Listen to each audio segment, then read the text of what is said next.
एक बार की बात है, भरतपुर नाम के गांव में लोग बड़ी ही हंसी खुशी रह रहे थे। होली का त्योहार नजदीक ही था, तो बस सब उसी की तैयारियों में व्यस्त थे। उसी गांव में एक परिवार रहता था जिसमें किशन, उसकी पत्नी लता और उनकी बेटी आरती भी रहते थे। किशन की एक छोटी सी किराने की दुकान थी, पर क्योंकि होली आने वाली थी तो उसने अपनी दुकान के आगे गुलाल, रंग, पिचकारी और सारा होली का सामान रखा हुआ था। किशन की उन दिनों काफी अच्छी दुकानदारी हो रही थी। उन दिनों वो थोड़ा लेट ही घर आता था, पर एक दिन तो उसे आते आते रात के करीब 12 बज गए थे। आज तो बहुत ही लेट हो गया। अब बच्चे तो मुझसे बहुत ही गुस्सा हो जाएंगे। उन्होंने बोला था कि आज जल्दी आ जाना। अब मैं क्या करूं? एक काम करता हूं, बच्चों के लिए गुलाल और गुब्बारे ले चलता हूं, बच्चे खुश हो जाएंगे। बस फिर किशन बच्चों के लिए गुलाल और गुब्बारे रख लेता है। उसके बाद वो खेतों की तरफ से घर आने लगता है ताकि वो जल्दी घर पहुंच सके। रास्ते में उसे एक चौराहा मिलता है। उस चौराहे पर एक मटका, गुलाल, एक काली गुड़िया और बड़ी अजीब अजीब सी चीजें रखी होती हैं। किशन उस पर ध्यान नहीं देता और उसके ऊपर से निकल जाता है। किशन का पैर सीधा उस गुड़िया के ऊपर पड़ता है। किशन तो आगे निकल जाता है, पर उस गुड़िया से एक अजीब सा धुआं निकलता है। धुआं उठने के बाद उसमें से एक चुड़ैल निकल कर आती है। मैं आजाद हो गई, मैं आजाद हो गई। चुड़ैल उस गुड़िया से आजाद होकर बड़ी खुश हो रही होती है। फिर उसे अपने सामने किशन जाता हुआ दिखता है, जिसके हाथ में गुलाल की थैली होती है। गुलाल, रंग, अरे वाह, मजा आ गया। इस बार मैं भी होली खेलूंगी। चुड़ैल रंग गुलाल देखकर बड़ी ही खुश हो जाती है। वो चुपके से किशन की थैली से सारा गुलाल निकाल लेती है। फिर वो उसको खोलकर हवा में पागलों की तरह उड़ाने लगती है। उसके बाद वो बचा हुआ गुलाल अपने मुंह पर मल लेती है। होली होली, मैं मनाऊंगी अब होली। उस रात चुड़ैल अपने मुंह पर रंग गुलाल लगाकर किशन के पीछे पीछे लग जाती है। जब किशन घर पहुंचता है तो वो भी उसके घर तक आ जाती है। अब घर पहुंचकर किशन थैली में से बच्चों को गुलाल निकाल कर देने लगता है, तो उसे थैली में कुछ मिलता ही नहीं है। अरे मैंने तो खुद अपने हाथों से इस थैली में गुलाल रखा था, कहाँ चला गया? अरे क्या पता कहीं रास्ते में गिर गया हो। किशन और उसका परिवार सो जाता है और रात को चुड़ैल उसके ही घर में घुसी होती है। वहाँ उसको रसोई में बहुत सारी गुजिया रखी हुई मिलती है। अरे वाह, गुजिया, वो भी इतनी सारी, मेरे तो मजे ही आ गए। अब तो मैं ये सारी गुजिया खाऊंगी। चुड़ैल फिर एक गुजिया उठाकर खाने लगती है। उसे वो गुजिया इतनी स्वादिष्ट लगती है कि वो गपागप सारी की सारी गुजिया खा जाती है। बहुत ही स्वादिष्ट थी ये तो, मेरा तो पेट भर गया। अब तो मैं किसी पेड़ पर जाकर आराम से सोऊंगी। सुबह जब लता रसोई में आती है तो उसे वहाँ एक भी गुजिया नहीं मिलती। वो तो बड़ी हैरान होती है। अरे अभी रात को ही तो यहाँ ढेर सारी गुजिया रखी थी, यहाँ तो एक भी गुजिया दिखाई नहीं दे रही। आखिर सारी की सारी गुजिया गई कहाँ? लता गुस्से में बच्चों को आवाज देती है। बच्चों, इधर आओ, सच सच बताओ, ये गुजिया किसने खाई? मैंने तो एक गुजिया भी नहीं खाई मम्मी, सच्ची। सबको बड़ी हैरानी होती है, पर वो कर भी क्या सकते थे। लता अब छत पर जाकर कचरी और पापड़ बनाने लगती है। चुड़ैल भी वही छत पर बैठी लता को देख रही होती है। अरे वाह, आज तो मुझे कचरी और पापड़ खाने को मिलेंगे, मजा आएगा।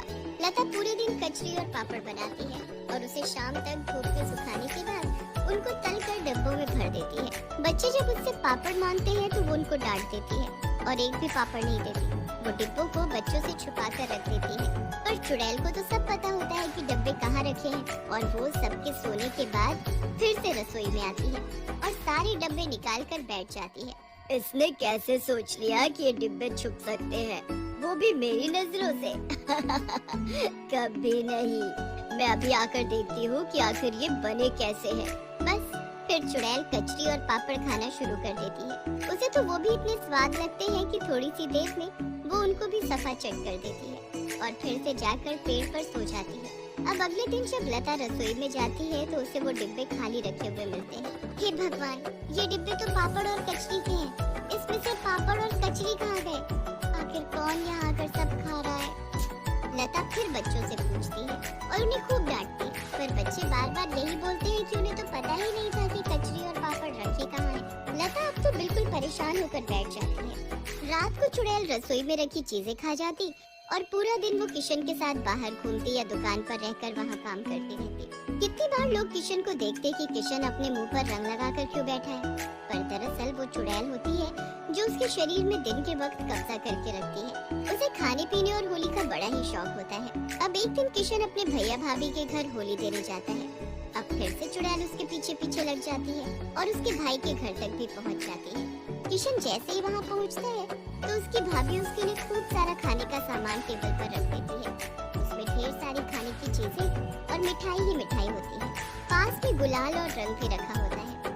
चुड़ैल तो ये सब देखकर पागल सी हो जाती है। वो तुरंत किशन के शरीर में प्रवेश करती है और अपने मुंह पर रंग मलने लगती है। अरे तू ये क्या कर रहा है? मुझे होली खेलनी है। सारा रंग अपने मुंह पर लगाने के बाद किशन के अंदर की चुड़ैल खाना शुरू कर देती है। वो एक के बाद एक मिठाई खाना शुरू कर देती है। किशन के भैया भाभी उसे देख एकदम भौचक के रह जाते हैं। अरे भैया, आप आराम से खाओ ना, जल्दी क्या है? अजी मुझे कुछ गड़बड़ लग रही है। भैया कितनी अजीब आवाज में बोल रहे हैं। पहले जब आए थे तो ठीक थे। किशन सारा कुछ खाकर खत्म कर देता है और बिना कुछ बोले वहाँ से चल देता है। उसके भैया भाभी भी डर के मारे कुछ नहीं बोलते। ये बात हमें लता को बतानी होगी। किशन का बड़ा भाई उसके पीछे पीछे जाता है। पूरे रास्ते वो उसके ऊपर नजर रखता है।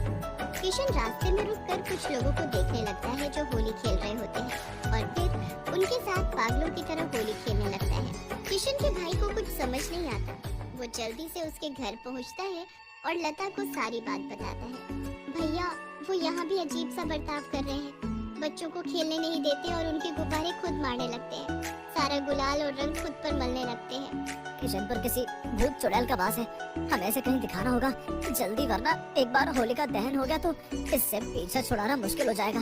बस जैसे ही किशन घर आता है वो उससे पहले एक तांत्रिक को घर बुलाकर रखते हैं जो घर में सारी तैयारी करके रखता है। ये सब क्या है? ये किसने किया? कौन है तू? तू बता, तू कौन है और यहाँ इस घर में कैसे पहुँची? आखिर तूने इसके शरीर पर कब्जा क्यों किया? ये सुनकर चुड़ैल किशन के शरीर से बाहर आ जाती है। अब तुझे पता चल ही गया है तो तुझसे क्या छुपना। मुझे तो इस किशन ने आजाद किया, तो अब तो मैं इसी के साथ रहूंगी। इसने तुझे आजाद किया? हाँ, मुझे तो कैद कर दिया उस गुड़िया में और छोड़ दिया था चौराहे पर किशन ने मुझ पर पैर रखा और मैं आजाद हो गई। मैंने कितनी बार बोला था इनको कि चौराहों से देख कर निकला करो, पर ये तो मेरी सुन। कोई नहीं, अब मैं इसका इलाज करूंगा। बता तू क्या चाहती है? मुझे तो होली खेलनी है, बस होली खेलकर मैं चली जाऊंगी। होली खेलनी है? तुझे होली से इतना प्यार क्यों है? मुझे होली बड़ी पसंद थी, पर मैं बहुत गरीब थी। कभी ना होली पर पकवान देखे और ना रंग गुलाल। ऐसे ही गरीबी में बड़े हो गए और फिर एक होली पर बहुत बीमार होने की वजह से मेरी मौत हो गई। मैं फिर एक लड़की के शरीर में रहने लगी और उन्होंने भी एक गुड़िया में बंद करके चौराहे पर छोड़ दिया। फिर जब किशन ने उस गुड़िया पर पैर रखा तो मैं आजाद हो गई। पर तू ये ठीक नहीं कर रही। तू अब चली जा इसे छोड़कर। ये तेरा घर नहीं है और ये तेरा शरीर नहीं है। नहीं नहीं, मैं कहीं नहीं जाऊंगी, यही रहूंगी, होली मनाऊंगी। तेरी होली खेलने की इच्छा को मैं पूरी करवाऊंगा, पर तू वादा कर कि उसके बाद तू यहाँ से चली जाएगी हमेशा के लिए। ठीक है, पर मुझे इस बार नहीं बल्कि हर बार होली खेलनी है। तू मुझे कैद नहीं करेगा, बस हर साल मैं आऊंगी, होली खेलूंगी इन लोगों के साथ। अगर तुम हमें कोई नुकसान पहुंचाए बिना हमारे साथ होली खेलोगी और बस खा पी कर चली जाओगी तो हमें कोई दिक्कत नहीं, पर तुम कभी किसी के साथ बुरा नहीं करोगी? नहीं करूंगी, बस मुझे होली खेलनी है, पकवान खाने हैं। चुड़ैल की बात को लता मान जाती है और अगले दिन होली पर सब खूब होली खेलते हैं। चुड़ैल की वो पहली होली होती है। इतने सारे रंग, इतना सारा गुलाल, पिचकारी, गुब्बारे और ढेर सारे पकवान। चुड़ैल ये सब देखकर बड़ी ही खुश होती है। वो लता, किशन और बच्चों के साथ खूब होली खेलती है। ये मेरी पहली होली है। आज मैं बहुत खुश हूँ। बस तुम चुपके से मेरी गुजिया और कचरी मत खा जाना। हाँ। नहीं नहीं, मैं सबके साथ ही खाऊंगी। सब लोग हंसने लगते हैं। चुड़ैल की होली खेलने की इच्छा पूरी हो ही जाती है।